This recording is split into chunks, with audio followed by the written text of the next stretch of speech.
আসসালামু আলাইকুম। আজকে আমরা ব্রন হেবার চক্রের সাহায্যে আয়নিক যৌগের লাটির শক্তি হিসাব করার চেষ্টা করব। এই যে দেখো, আমরা লাটির শক্তি যে হিসাব করব, আমাদের তো জানা দরকার যে লাটির শক্তি বলতে আমরা কি বুঝি। লাটির শক্তি হলো এমন একটি গুরুত্বপূর্ণ ধারণা যেটা আমাদের আয়নিক যৌগের ক্ষেত্রে যৌগের স্থায়িত্ব ব্যাখ্যা করতে সাহায্য করে। এটা কি করে? যৌগের স্থায়িত্ব ব্যাখ্যা করতে সাহায্য করে। সহজ কথায় বলতে গেলে এটি একটি ক্রিস্টাল বা কেলাস গঠনে আয়নগুলোর মধ্যকার আকর্ষণ বলের যে পরিমাণটা সেটা নির্ণয় করে।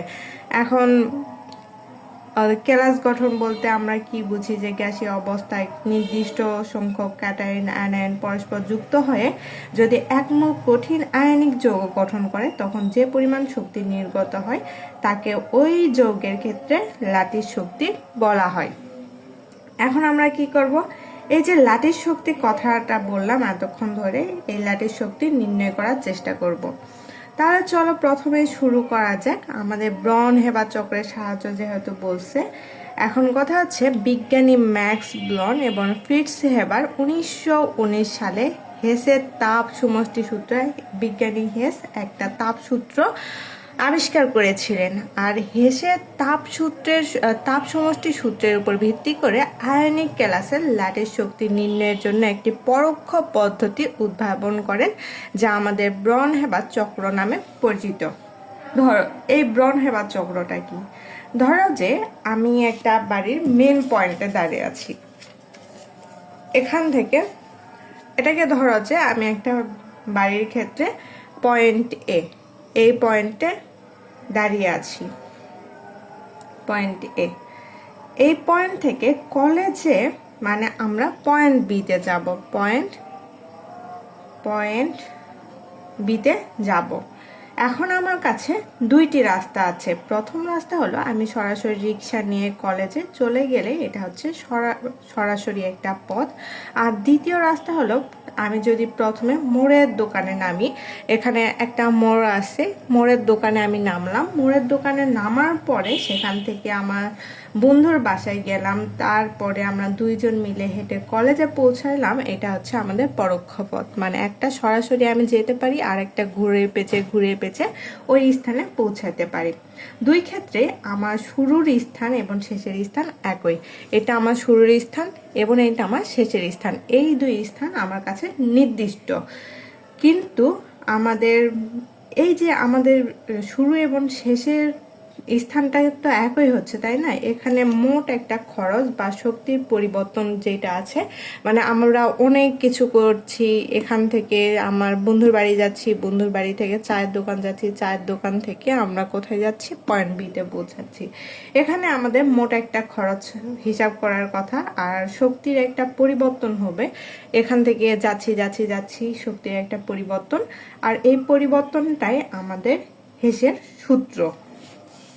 এই হচ্ছে আমাদের হেসের সূত্র। এখন আসি, হেসের সূত্র তো আমরা বুঝলাম, তাই না? এখন এই যে হেসের সূত্র অনুযায়ী আমাদের বলছে যে হেসের সূত্র অনুযায়ী উপাদান মৌলগুলো থেকে সরাসরি আয়নিক যৌগ গঠনের এনথালপিকে আমরা জানি যে আগে থেকে ডেল এইচ দ্বারা প্রকাশ করা হয়, তাই না? তাহলে এনথালপি ডেল এইচ পরোক্ষভাবে সরাসরি আয়নিক যৌগ গঠনের পরোক্ষভাবে একাধিক ধাপে সম্পূর্ণ প্রক্রিয়ার মোট এনথালপির সমষ্টির সমান। মানে আমাদের একটা মোট এনথালপি থাকবে, এই এনথালপি ইকুয়াল টু আমাদের যতগুলো পরোক্ষ পথ সবগুলোর এনথালপির সমান। এখন ব্রন হেবার চক্রের ক্ষেত্রে আমাদের ধাপসমূহ, আমরা এই ধাপসমূহ আগে বুঝবো। মানে আমাদের কি লেখা আছে, লেখা থাক। আমাদের সোডিয়াম ক্লোরাইডের ক্ষেত্রে আমাদের বলছে যে কোনো আয়নিক যৌগ হিসাবে আমরা ধরে নিতে পারি সোডিয়াম ক্লোরাইড। এই সোডিয়াম ক্লোরাইডের ক্ষেত্রে কেলাস গঠনের ক্ষেত্রে আমরা কি করব? লাটির শক্তির একটা হিসাব দেখানোর চেষ্টা করব। তার আগে আমাদের তো একটা চক্র আছে, এই চক্রটা দেখতে হবে। এখন দেখো, আমাদের প্রথম রাস্তা হচ্ছে আমরা এখানে যদি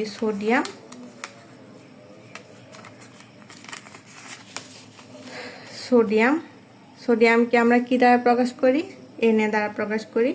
সোডিয়াম এর সাথে আমরা হাফ ক্লোরাইড আয়ন দেওয়ার ফলে আমাদের তৈরি হবে সোডিয়াম ক্লোরাইড। এই যে সোডিয়াম ক্লোরাইড দেওয়ার ফলে আমাদের সোডিয়াম ক্লোরাইড তৈরি হচ্ছে। এখন আমাদের মূল লক্ষ্য হলো কঠিন সোডিয়াম। এই যে আমাদের কঠিন সোডিয়াম এবং ক্লোরিন গ্যাস বিক্রিয়া করে আমাদের সোডিয়াম ক্লোরাইড তৈরি করতে হবে। এখন আমাদের আয়নগুলো মানে আমাদের আয়ন ফার্স্টে দ্বিতীয় যে রাস্তাটা আছে এটা কিন্তু আমাদের ফার্স্ট স্টেপ মানে ফার্স্ট রাস্তা, এভাবে আমরা সোডিয়াম ক্লোরাইড তৈরি করতে পারি। আর রাস্তা টু হচ্ছে আয়ন তৈরি করতে হবে। এই যে সোডিয়ামের আয়ন ক্লোরাইডের আয়ন, এই আয়নগুলো তৈরি করতে হবে, তারপর এই আয়নগুলোকে যুক্ত করে দিতে হবে, যুক্ত করার ফলে আমাদের সোডিয়াম ক্লোরাইড তৈরি হবে। এটাও কিন্তু আমাদের একটা রাস্তা, কিন্তু এটা হচ্ছে আমাদের ক্ষেত্রে পরোক্ষ রাস্তা। এখন আমরা কি করছি দেখো, আমাদের এই অংশটা দেখি, কঠিন থেকে গ্যাসে পরিণত করব। আমাদের দ্বিতীয় যে রাস্তাটা ছিল, দ্বিতীয় রাস্তা আমরা কি করব, আয়ন তৈরি করে নিব। এখানে আয়ন কিভাবে তৈরি করছি, ফার্স্টে আমরা সোডিয়াম নিয়েছি, দেখো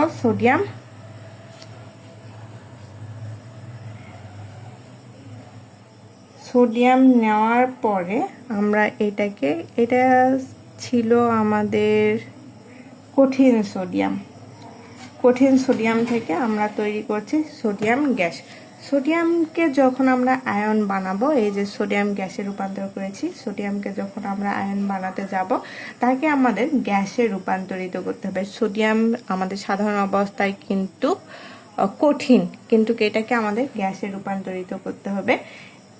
এই জন্যে এখানে আমাদের ঊর্ধ্বপাতন একটা শক্তি আছে, যাকে আমরা এইচ দ্বারা প্রকাশ করি। কি দ্বারা প্রকাশ করি? এইচ দ্বারা প্রকাশ করি। ঊর্ধ্বপাতন শক্তি সোডিয়ামকে দিতে হবে, মানে ঊর্ধ্বপাতন শক্তি মানে শক্তি শোষণ করে সে সোডিয়াম গ্যাসে পরিণত হবে। এখন এই যে গ্যাসটার পরিণত হলো, এই গ্যাস থেকে আমাদের কি করতে হবে, আয়নে পরিণত করতে হবে। মানে সোডিয়াম গ্যাস থেকে আমরা কি পরিণত করব, সোডিয়াম আয়নে পরিণত করব। এই জন্য আমাদের কি করতে হবে, গ্যাসীয় সোডিয়ামের শেষ কক্ষপথ থেকে, মানে আমাদের এই যে গ্যাসীয় যে সোডিয়ামটা আছে, এই সোডিয়ামের শেষ কক্ষপথ থেকে একটা ইলেকট্রন কেড়ে নিতে হবে, এক কথায় যে আমি অক থেকে জায়গাটা দখল করে নিচ্ছি। নেওয়ার ফলে এখানে কেড়ে নেওয়ার ফলে এই জন্য সে একটা শক্তি দিবে। এই শক্তিটাকে আমরা বলি আয়নীকরণ শক্তি। এই যে দেখো সোডিয়াম গ্যাস সে আয়নীকরণ শক্তি দিচ্ছে, যার ফলে আমাদের তৈরি হচ্ছে সোডিয়াম আয়ন, মানে গ্যাস থেকে আমাদের আয়নে রূপান্তরিত হয়েছে। এখন আসি দ্বিতীয় অংশে, মানে এটা ছিল সোডিয়ামের ক্ষেত্রে। এখন ক্লোরিনের যে ক্লোরিন রূপান্তর হচ্ছে কিভাবে। প্রথমে আমাদের বন্ধন ভাঙার বিষয় একটা আছে। এটা কি, ক্লোরিন প্রকৃতিতে জোড়ায় মানে ক্লোরাইড আয়ন হিসাবে থাকে। কিভাবে থাকে, জোড়ায় থাকে, Cl2 এই অবস্থানে থাকে না। এটাকে যদি আমরা ভাঙি তাহলে দুইটা ক্লোরিন পাবো। তাহলে এটা কি অবস্থায় থাকছে, জোড়ায় থাকে। আমাদের লাগবে একটা ক্লোরিন। আমরা কয়টা ক্লোরিন নিয়ে কাজ করব, একটা ক্লোরিন নিব। এই একটা ক্লোরিন আর সোডিয়াম মিলেই তো আমাদের তৈরি হবে সোডিয়াম ক্লোরাইড। এটাই তো আমাদের হিসাব ছিল, তাই না? যদি এইটাই হিসাব থাকে, আমাদের একটা ক্লোরিন লাগবে। তাই বন্ধন ভাঙার মোট শক্তির অর্ধেক হলে আমরা এটাকে কি করি, ডি দ্বারা প্রকাশ করি, মানে অর্ধেক লাগছে। মোট শক্তির অর্ধেক মানে হাফ ডি শক্তি দিয়ে আমরা কি করব, জোড়া ভেঙে, এই যে আমাদের ক্লোরিন যে জোড়া অবস্থায় আছে, এই ক্লোরিন পরমাণু এরা কি অবস্থায় আছে, জোড়ায় আছে। এই জোড়াটা ভেঙে আমাদের ক্লোরিনটাকে আলাদা করতে হবে, একটা ক্লোরিনে পরিণত করতে হবে। এখানে কি করলাম, আমরা হাফ ডি শক্তি দিলাম, মানে আমাদের বন্ধন ভাঙার ক্ষেত্রে এটাকে কি বলে, বন্ধন ভাঙার মোট শক্তির অর্ধেক শক্তি আমরা দিলাম, দিয়ে এটাকে ভেঙে ফেললাম। এখন আমরা কি করব, এটা তো আমাদের ক্লোরিন গ্যাসে পরিণত হলো। এখন আমাদের ক্লোরিনটাকে ইলেকট্রন গ্রহণ করাইতে হবে। এই জন্য সোডিয়ামের যে ছেড়ে দেওয়া ইলেকট্রন ছিল, সোডিয়াম যখন ইলেকট্রন ছেড়ে দিয়েছিল, এই সোডিয়ামের ছেড়ে দেওয়া ইলেকট্রনটি ক্লোরিন স্বাচ্ছন্দ্যে গ্রহণ করবে। যেহেতু ক্লোরিন এটা নিজে থেকে চায়, মানে ক্লোরিন তো ইলেকট্রন গ্রহীতা, ইলেকট্রনের প্রতি ক্লোরিনের তীব্র আকর্ষণ, ক্লোরিন এটা নিজে থেকে চায়। এই জন্য সে কি করবে, সে শক্তি ছেড়ে দিবে, আর এটি হলো ইলেকট্রন আসক্তি। এই যে ই দ্বারা আমরা কি জানি, ইলেকট্রন আসক্তি। ক্লোরিন যখন ইলেকট্রন গ্রহণ করবে তাকে শক্তি ছেড়ে আমাদের ক্লোরিনে পরিণত হতে হবে। এই যে ক্লোরিনে পরিণত হইল, এখন কি করতে হবে, এই যে সোডিয়াম আয়ন আর ক্লোরাইড আয়ন, এই দুইটা আয়নে পরিণত হয়েছে। এখন এই আয়নকে ক্রিস্টাল গঠন করতে হবে। আমরা ক্রিস্টাল গঠনের জন্য কি করব, আমাদের কাছে তো পজিটিভ সোডিয়াম আছে এবং নেগেটিভ ক্লোরাইড আয়ন আছে, এটাও আয়ন এটাও আয়ন, এরা তীব্র আকর্ষণে একসাথে জুড়ে গিয়ে আমাদের তৈরি করবে সোডিয়াম ক্লোরাইড। এর শক্ত কেলাস বা ল্যাটিস তৈরি করবে। সোডিয়াম ক্লোরাইডের কি তৈরি করবে, শক্ত কেলাস বা ল্যাটিস তৈরি করবে। এর জন্য প্রচুর শক্তি বের করে দিতে হবে। এই নির্গত শক্তি হলো আমাদের ল্যাটিস শক্তি, যাকে আমরা ইউএল দ্বারা প্রকাশ করে থাকি। এই হচ্ছে আমাদের ব্রন হেবার চক্রে, মানে সোডিয়াম ক্লোরাইডের জন্য ব্রন হেবার চক্র। এখন আসি, এতক্ষণ আমরা যেগুলো বুঝে ফেললাম সেগুলোই এখন আমরা আবারও বোঝার চেষ্টা করব। দেখো, সোডিয়ামের ঊর্ধ্বপাতন। সোডিয়ামের কি পাতন, ঊর্ধ্বপাতন। ঊর্ধ্বপাতন বলতে আমরা কি বুঝি, সোডিয়াম প্রকৃতিতে শক্ত ধাতু হিসাবে থাকে, কিন্তু বিক্রিয়া করার জন্য তাকে একক গ্যাসীয় পরমাণু হতে হবে। এই জন্য কঠিন থেকে সরাসরি গ্যাসে রূপান্তরিত করতে হবে। তাকে কি করতে হবে, একক অণুতে বা একক গ্যাসীয় পরমাণু হওয়ার জন্য তাকে আমাদের কি করতে হবে, কঠিন থেকে সরাসরি গ্যাসে রূপান্তরিত করতে হবে, যাকে আমরা ঊর্ধ্বপাতন বলে থাকি। আর ঊর্ধ্বপাতন শক্তির একটা মান আছে। এই ঊর্ধ্বপাতন শক্তির মানকে আমরা, ঊর্ধ্বপাতনকে আমরা এস দ্বারা প্রকাশ করি। এই শক্তির মান হচ্ছে +108.4।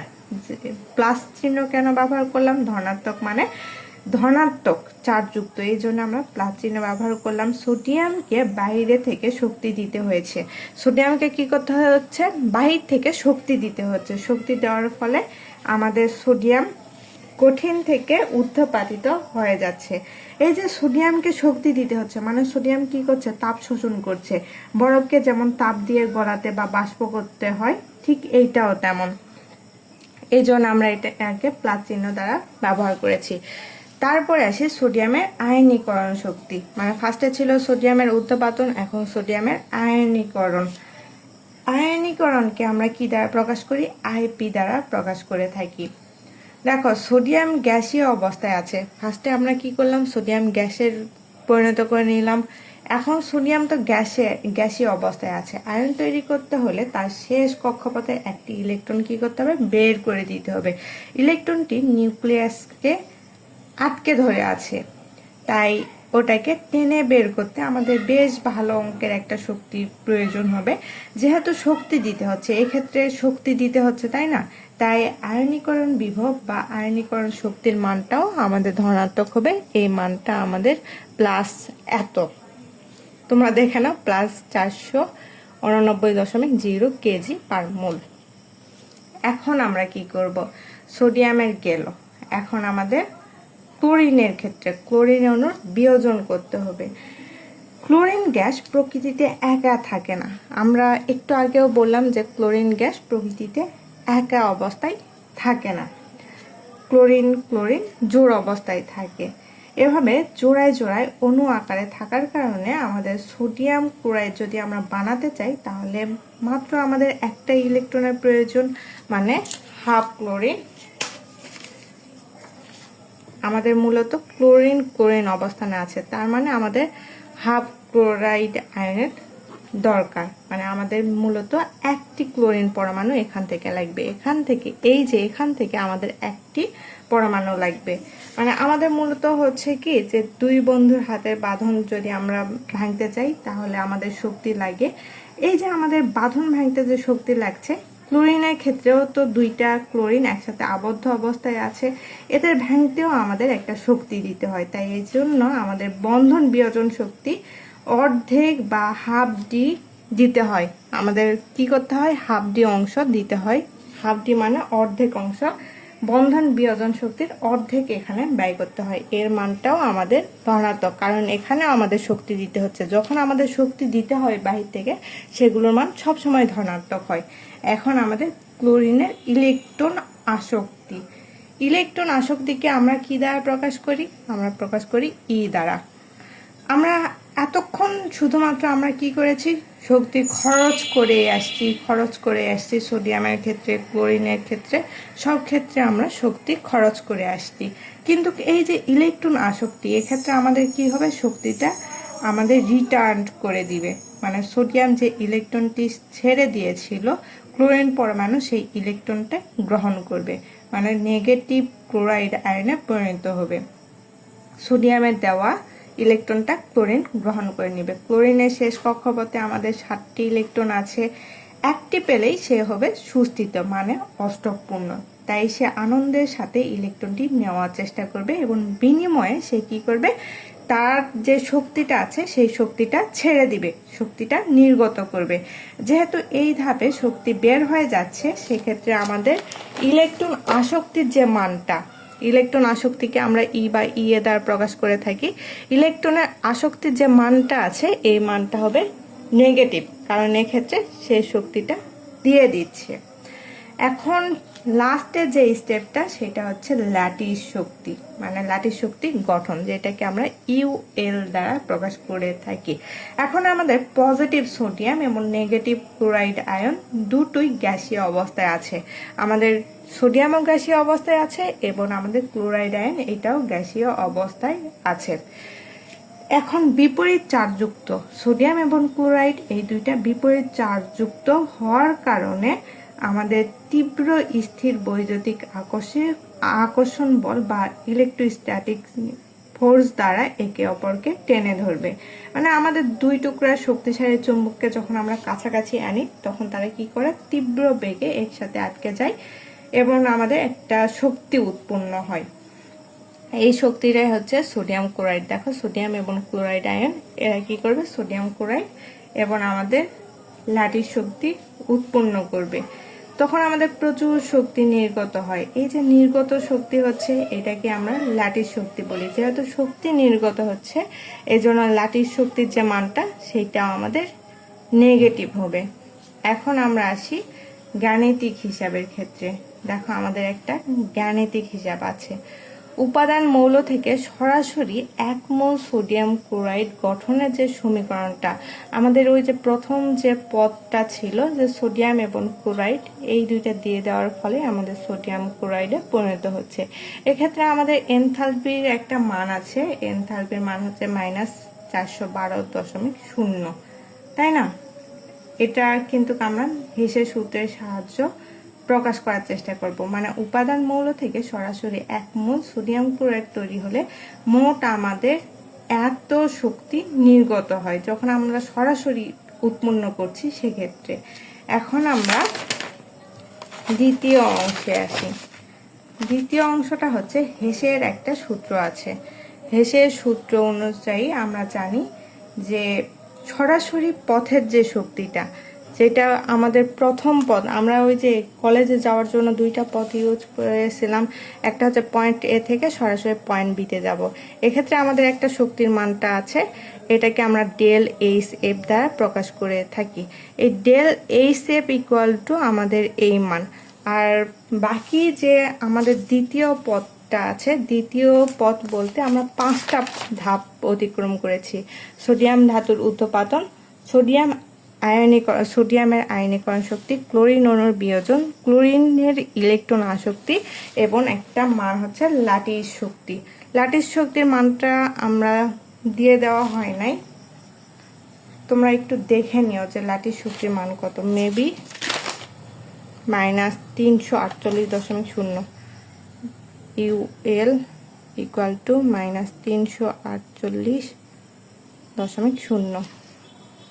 দেখো আমরা সরাসরি তো পথ হচ্ছে এইটা, আরেকটা পথ আছে, মানে ওই পথ দিয়েই যাচ্ছি বা ওই জায়গায় ওই দুইটা পয়েন্টেই আমরা যাচ্ছি। শুধুমাত্র এইটা একটা পথ, আরেকটা পথ আমরা অনেক ঘুরে পেঁচে একটা জায়গাতে পৌঁছে এলাম। তো এখন কথা হচ্ছে যে আমাদের যে দুইটা পথ রয়েছে, প্রথম পথ যেটাকে আমরা সরাসরি পথ বলি, আরেকটা পথ হচ্ছে ভেঙে ভেঙে হওয়া সব ধাপের শক্তির যোগফল।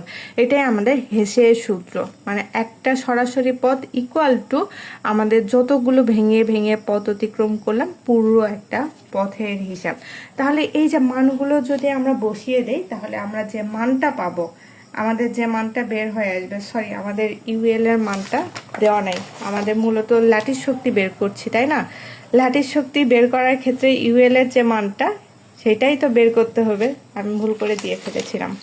দেখো ইউএল এর মানটা বের করতে হবে আমাদের সরাসরি পরোক্ষভাবে যে পদগুলো ছিল পদগুলোর মান তো আমরা দেওয়াই ছিল, এই মান ইকুয়াল টু এই মান প্লাস আমাদের ইউএল। এখন আমরা কি করব, ল্যাটিস শক্তির মান নির্ণয় করব। এক্ষেত্রে আমাদের ইউএল এর মান কত এসেছে, -773.5 কেজি। এখন কথা হচ্ছে দেখো শেষ লাইনে আমাদের ল্যাটিস শক্তির যে মানটা সেটা আমাদের মাইনাস চিহ্ন এসেছে। মাইনাস চিহ্ন বলতে আমরা কি বুঝি, যে শেষ যে ধাপটা রয়েছে সোডিয়াম এবং ক্লোরাইড আয়ন দুটি যখন তীব্র আকর্ষণে একসাথে জোড়া লেগে শক্ত স্ফটিক বা লবণ তৈরি করলো তখন তারা অনেক বেশি শান্ত বা সুস্থিত হয়ে গেল এবং শান্ত হতে গিয়ে তারা তাদের ভিতরে অতিরিক্ত এত তাপ শক্তি পরিবেশে ছেড়ে দিল। মানে যখন তারা একসাথে একত্রিত হলো তখন সে কি করলো, পরিবেশে এত পরিমাণে তাপ শক্তি ছেড়ে দিল, এই জন্য আমরা এই ক্ষেত্রে মাইনাস চিহ্ন ইউজ করেছিলাম। আর প্লাস যদি হইতো, মানে ইউএল এর মান যদি প্লাসটা আমরা যদি আনতাম, এক্ষেত্রে আমাদের কি হতো, যে পরমাণুকে যখন আমরা গ্যাসে রূপান্তরিত করব তখন ইলেকট্রন টেনে বের করতে আমরা বাহির থেকে যে শক্তিটা দিয়েছিলাম, মানে বাহির থেকে যদি শক্তি লাগে সেক্ষেত্রে আমাদের এখানে প্লাস চিহ্ন ব্যবহার হয়। আর যদি নিজে থেকে ভিতরে যে শক্তিটা আছে এই ভিতরের শক্তিটা যদি আমরা ছেড়ে দেই তাহলে সেক্ষেত্রে আমাদের মাইনাস চিহ্ন ইউজ করা হয়। এই হচ্ছে মূলত আমাদের যে প্রশ্নটা ছিল ব্রন-হেবার চক্রের সাহায্য আয়নিক যৌগের ল্যাটিস শক্তির মান হিসাব। আসসালামু আলাইকুম।